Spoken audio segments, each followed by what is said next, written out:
Good boy. Hi. All right, so our normal warm-ups. Got the e-collar on already, so we're doing good.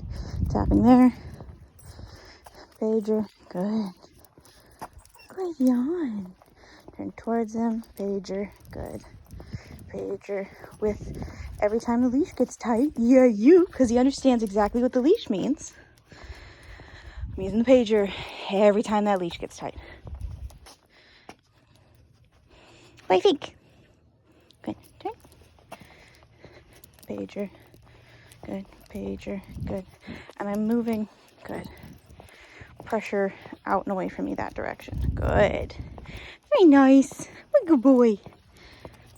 You yawn again? No. Thank you. Don't eat the rocks, you goober. You goober. Pager. Good. Very good boy. Good. Pager. Good. Pager. Good. Pager. Good. Hello. Good.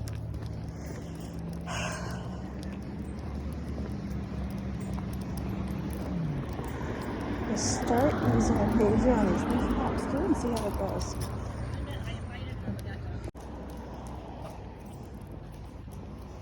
Good. Of course, he stops whining as soon as I start recording. I think that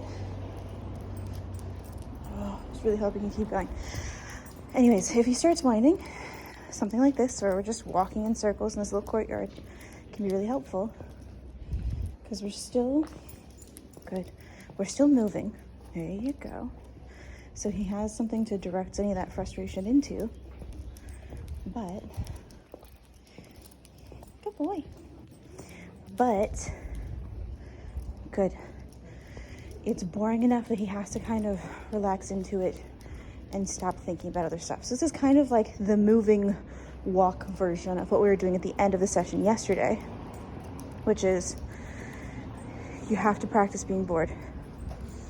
Things can't always be exciting. And if we want him to be able to like hold it down and hang out with us while we're getting coffee, or if you guys want to take him to, say, Fig and get a beer, good. He has to be able to relax in movement first. It's going to be the easier version of it. With dogs, especially the ones that like moving, movement is easy, stillness is hard.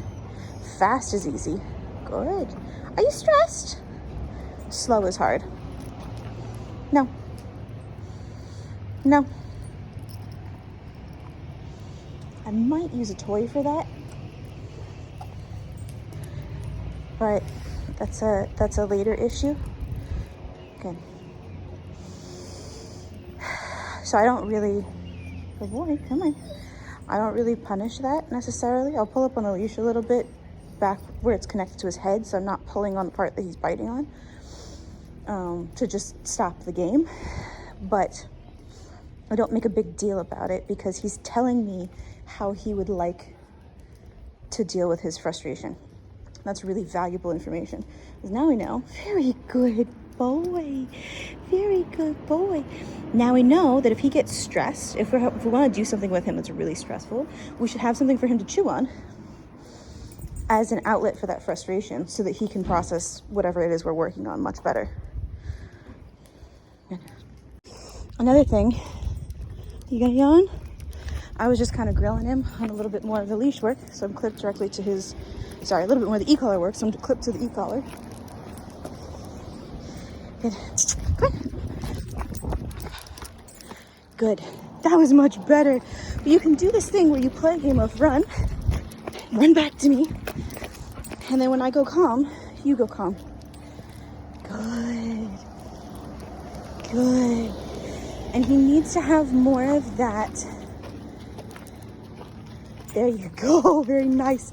He needs to have a little bit more of a flexibility with regulating up, regulating down, getting up, hyped up with me when I need you to, and then come on. Good. Okay. Good. and then make it easy to wind back down again. And that'll help a lot with the stuff inside when he has a hard time relaxing and he wants to just keep being stimulated and distracted. Things like this.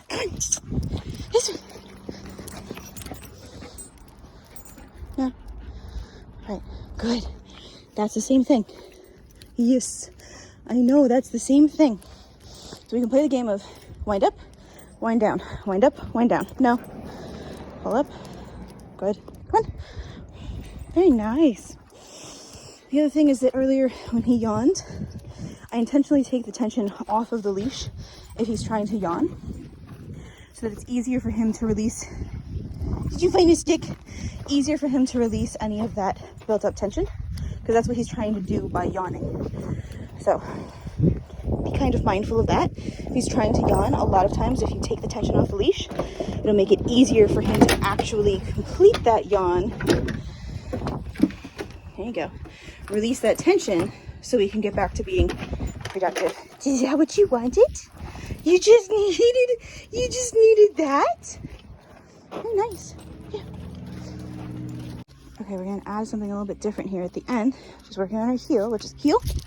I'm gonna make it a little spicier, heel. So it's more interesting. And I can layer the e-collar stimulation, good, heel, over this, heel. Make him work a little bit longer, good. I can layer the e-collar stimulation over this because he's so excited and committed to it.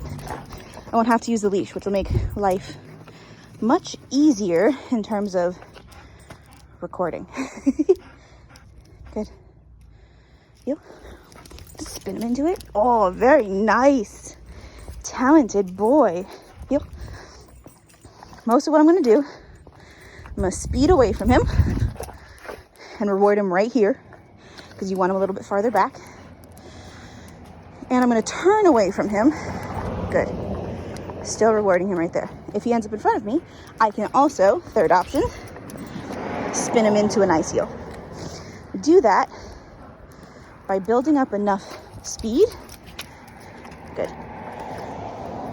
So I can spin him around. Good. Heel. Spin. Good. And then you can direct his butt by changing where your hand is and changing the direction of his head. So say we're walking along here, I want his butt to come in, I'm gonna move the treat away from me, butt comes in. Heel. Heel. Good. And since he already knows the position, like this is not brand new to him, I can push him more, considerably faster. Good. Heel. Make him work for that treat longer. Good. Because he has quite a bit of understanding. So I'm not worried about pushing him too long. Good. As long as I'm rewarding him within a couple of seconds. Good. Yep. Good. Look where he is now. I know, I also have my hand behind my back. It's more interesting. Good.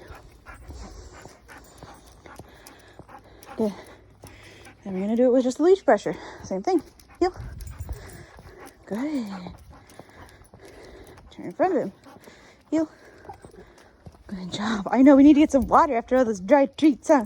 Heel. Good. Heel. Good. The key is to say heel either right before or while you're moving so that he's getting into position. Good. While you're saying it or right after you're saying it. Good. Heel. Turning. Just get into position. Oh, very nice. Gives me something to reward.